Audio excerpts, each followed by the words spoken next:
Tokoh pilihan kami adalah Dr. Nurhafizah binti Musa, iaitu pensyarah kanan Fakulti Undang-Undang UKM. Sebab pemilihan tokoh, 4 faktor utama: kepakaran mendalam dan autoriti.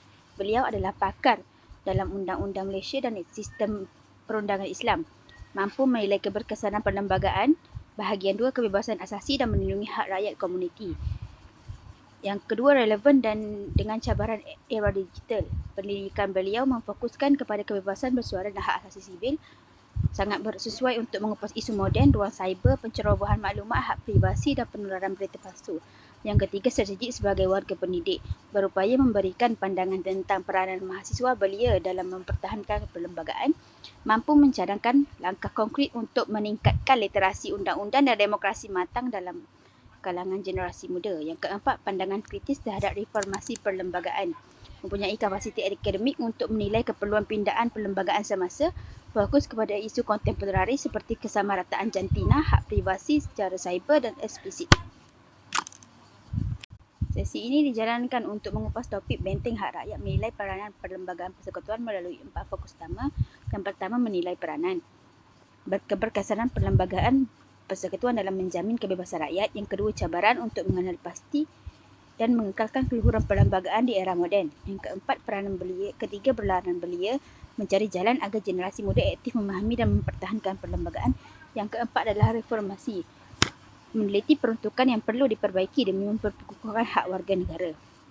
Setelah itu, proses dan persediaan projek. Yang pertama, dari segi logistik, iaitu penjelasan tarikh masa dibuat secara profesional melalui email bersama tokoh. Yang kedua, soalan temubual mengemukakan 5 soalan utama yang telah diluluskan oleh Prof. Dr. Nazri bin Muslim. Yang ketiga, skop soalan merangkumi aspek peranan keberkesanan cabaran moden, peranan generasi muda dan cadangan penambahbaikan perlembagaan. Soalan pertama, peranan perlembagaan dalam melindungi hak rakyat. Misi utama perlembagaan ialah dokumen bertulis keluhurannya bergantung kepada manusia yang melaksanakan kuasa tersebut. Poin penting, perlembagaan memberikan acuan kuasa, contoh kuasa kepada kerajaan atau polis untuk ambil tindakan terhadap isu penghinaan agama. Undang-undang tidak bergerak sendiri, sebaliknya tadbir urus manusia yang menentukan penguasaan tersebut. Soalan kedua, keberkesanan perlembagaan dalam menjamin keadilan dan kebebasan. Perkataan adil tidak disebut secara eksplisit dalam perlembagaan tetapi diterjemahkan melalui institusi hakim. Perlembagaan hanya memperuntukkan hak spesifik, kebebasan diri, kesamarataan, kebebasan beragama.